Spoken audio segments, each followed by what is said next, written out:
இந்த இஎஸ்ஐ ஸ்கீம்ல வந்து நம்ம காசு வந்து நம்ம வாங்கிக்கலாம். ஸோ மெயினாக பார்த்தோம்னா ஸோ பேஷண்ட் வந்து அட்மிட் ஆகுறாங்க. ஸோ அந்த பேஷண்ட் அட்மிட் ஆகுறதுலேருந்து அதாவது அவங்களுக்குரிய அந்த ட்ரக் என்னென்ன மெடிசன்லாம் வாங்குறாங்க அதுக்குரிய காசு வரும். அது மாதிரி என்னென்ன டயக்னோஸ் பண்ணுறதுக்கு என்னென்ன சிடி ஸ்கேன் இந்த மாதிரி யூஸ் பண்ணுறதுக்கு அதுக்கு காசு கட்டணும். ஸோ அதில் அந்த இதுக்கும் இஎஸ்ஐ ஸ்கீம்லேருந்து நமக்கு காசு வரும். ஸோ எல்லாம் இந்த பேஷண்ட் அட்மிட் ஆகுறது டிஸ்சார்ஜ் ஆக வரைக்கும் எல்லா காசுக்கும் வந்து ஸோ அந்த இஎஸ்ஐ ஸ்கீம்லேருந்து நமக்கு கிடைக்கும். சரியா?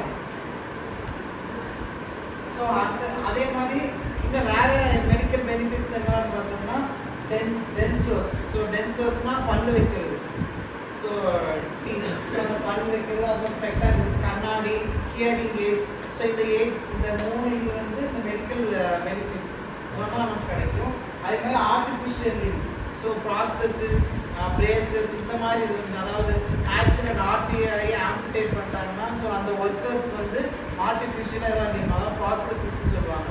ஸோ அதுக்கும் வந்து இந்த இஎஸ்ஐ ஸ்கீம்ல வந்து நம்ம வாங்கிக்கலாம். அடுத்தது பார்த்தோம்னா ஹெர்னியா. அடுத்தது வந்து ஸ்பெஷல் அப்பியன்ஸ் அதாவது பிரேசஸ் தான். ஹெர்னியா பெல்ட், அப்டாமினல் பெல்ட் இந்த மாதிரிலாம் வரும். இது வந்து இந்த ஸ்கீம் வந்து நமக்கு கிடைக்கும். ஸோ இதான் வந்து மெயினாக ஃபர்ஸ்ட்ல இருக்க மெடிக்கல் பெனிஃபிட்ஸ் இன் இஎஸ்ஐ ஸ்கீம். ஓகேயா? ஸோ அடுத்தது பார்த்தோம்னா sickness benefit. So sickness benefit பார்த்தோம்னா ஒன்றும் நம்ம சிக்னஸ் அதாவது ஒரு டிசீஸ் வந்துருச்சு. ஸோ அதுக்கு லீவ் எடுக்கிறது. ஸோ இப்போ இந்த ஸ்கீமு கீழே அந்த ஒர்க்கர் இருக்காங்கன்னா கண்டிப்பாக வந்து 91 டேஸ் வந்து லீவ் கொடுக்கலாம். ஸோ அந்த 91 டேஸ் வித் பே அதாவது சேலரியோடு அதாவது 50% ஆஃப் சேலரியோடு அந்த ஒர்க்கர்ஸ் அந்த பேஷண்ட் வந்து அவங்க லீவ் கொடுக்கலாம். ஸோ 50% ஆஃப் சேலரி தான் அது பே பண்ணுவாங்க அந்த ஒர்க்கர்ஸ்க்கு. ஸோ அது பார்த்தா 91 டேஸ் மினிமம் அதாவது மேக்ஸிமம் 91 டேஸ் வந்து இந்த ஸ்கீமு கீழே அந்த ஒர்க்கர் தான் கண்டிப்பாக கொடுப்பாங்க. ப்ளஸ் அதே மாதிரி இப்போ ஒரு சில வாட்டி அதாவது ப்ரொலாங்கடாக அதாவது டிபி அப்புறம் ஸ்ட்ரோக், ஸ்பைனல் கார்டு இன்ஜுரி இந்த மாதிரி பேஷண்ட்ஸ் எடுத்தோம்னா ப்ரொலாங்கடாக வந்து ஸோ அவங்க பெட் ரிடனாக இல்லை ஐசோலேட்டாக கண்டிப்பாக இருக்கணும். ஸோ ஏன்னா அவங்க ஒர்க் பண்ணுற இடத்துக்கு வர முடியாது. ஸோ டிபி பேஷண்ட்லாம் பார்த்தோம்னா கொஞ்ச நாள் ஐசோலேட் ஆகிருக்கணும். ஸோ தனிமையாக அவங்க இருக்கணும்.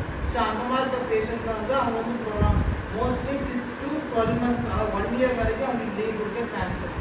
ஸோ அதே மாதிரி ஸ்ட்ரோக் பேஷண்ட் இருக்கலாம் ஒரு 10 months மேலே தான் வந்து அவங்க ரெக்கவரி ஆகி ஒரு ஒர்க்குக்கு போக முடியும். ஸோ இந்த மாதிரி ப்ரொலாங்காக இருக்கிற டிசீஸ் அந்த ஒர்க்கர்ஸ்க்கு வந்து சேம் அதே மாதிரி சேலரி கம்மியாக வச்சு 50% லைக் 50 அதாவது இது எல்லாமே வந்து ஸோ மெடிக்கல் ரெக்கார்ட் மாதிரி ஆஃபீஸர்ஸ் நிறைய பேர் சைன் மாதிரிலாம் வாங்கி அந்த சர்டிஃபிகேட் சப்மிட் பண்ணாதான் இந்த ஸ்கீம்லேருந்து இந்த 50% ஆஃப் சேலரி வந்து அந்த ஒர்க்கர்ஸ் கொடுக்குறாங்க.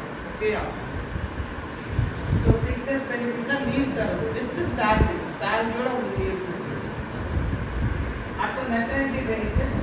ஸோ இது பார்த்தோம்னா ஸோ மோஸ்ட்லி ஃபீமேல்ஸ்க்கு ஸோ மெட்டர்னிட்டி அந்த ஸ்டேஜ் அதாவது ப்ரெக்னென்சியாக இருக்கும்போது ஸோ ஒரு குறிப்பிட்ட 6 months மேலே வந்து 9 months 8 months மேலே வந்து அவங்க லீவ் எடுத்துக்கலாம் up to 6 months. So private செக்டாரில் பார்த்தோம்னா 6 months வந்து ஆஃப்டர் டெலிவரி வந்து 6 months அவங்க லீவ் எடுத்துக்கலாம் வித் சேலரியோட அவங்க லீவ் எடுத்துக்கலாம். அடுத்த டிசேபிள்மெண்ட் பெனிஃபிட்ஸ்.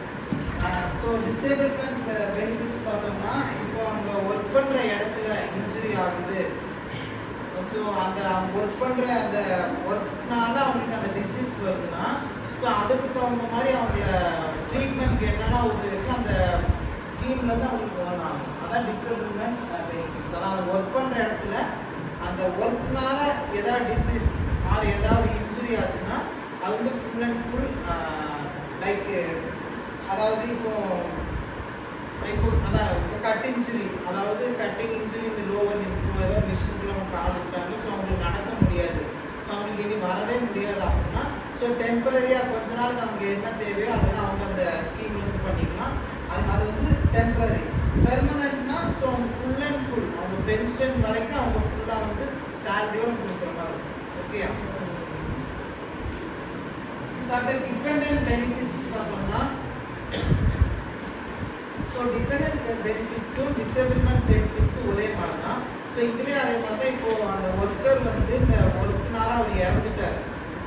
ஸோ அந்த ஒர்க்கர் இறந்துட்டார். ஸோ அவருக்கும் அந்த ஒர்க்கர் வந்து இறந்தனால ஸோ பென்ஷனும் ஃபுல் அண்ட் ஃபுல் அவங்க ஃபேமிலிக்கு வந்து போகும். புரிஞ்சுதா? ஸோ அந்த ஒர்க்கர் வந்து இந்த அவங்க ஒர்க் பண்ணுற இடத்துல ஏதாவது டிசீஸ் இல்லை அந்த இன்ஜுரினால அவங்க இறந்துட்டா, ஸோ அந்த ஃபேமிலிக்கு வந்து அந்த பென்ஷன் வந்து ஃபுல் அண்ட் ஃபுல் போகும். ஸோ அதே மாதிரி இன்னொன்று பார்த்தோம்னா, ஸோ 18 இயர்ஸ்க்கு மேலே இருக்கிற அவங்க புள்ள, அதாவது இறந்த அந்த ஒர்க்கரோட புள்ள, அதாவது டாக்டர், அந்த அவங்க பிள்ளைக்கு வந்து 18 இயர்ஸ்க்கு மேலே ஆயிடுச்சு, ஆனால் மேரேஜ் ஆகலை.